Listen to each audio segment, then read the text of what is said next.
So to bring all these groups together is really neat, and we have everything from master skiers to junior skiers to college coaches to junior coaches here, which is like really fantastic and exactly what we're trying to do.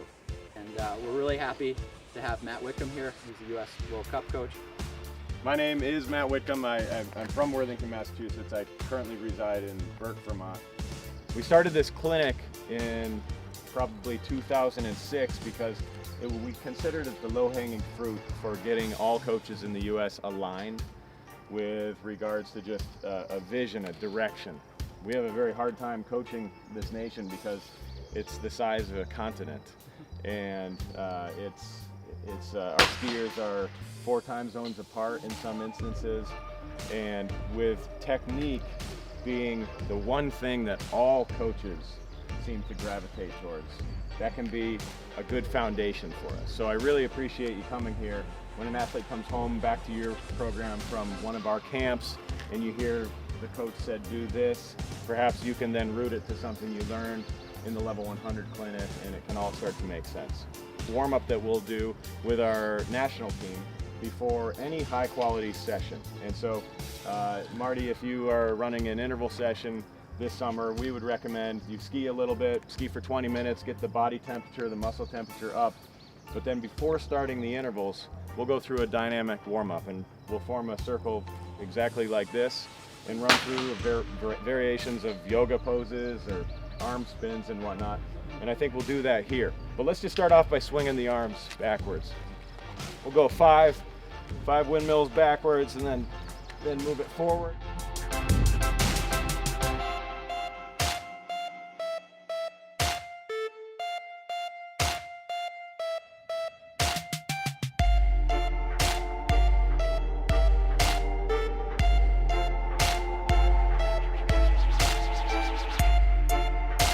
With technique, we'd like to teach things in 3 stages just to simplify it. And body position is the first one, then timing, how to actually do the technique, and then power or speed or whatever you want to add into it. Add the intensity lap. So just kind of bouncing on the balls of the feet. Now if I start to run at you, you just got low, right? So take a step that is about 8 inches long and just find that it makes you actually skip up the hill. Do that again and fall. We just start shuffling up the hill, and almost to the point where the speed starts to get out of control because we're not taking a step adequate.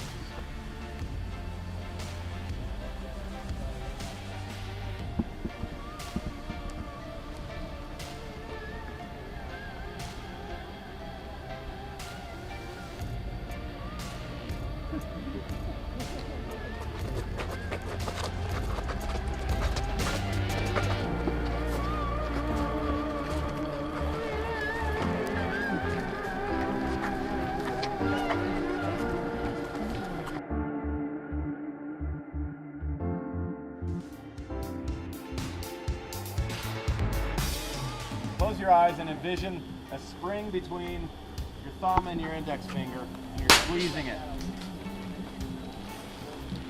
And now in its extended position, you can open and look just so that I explain this properly.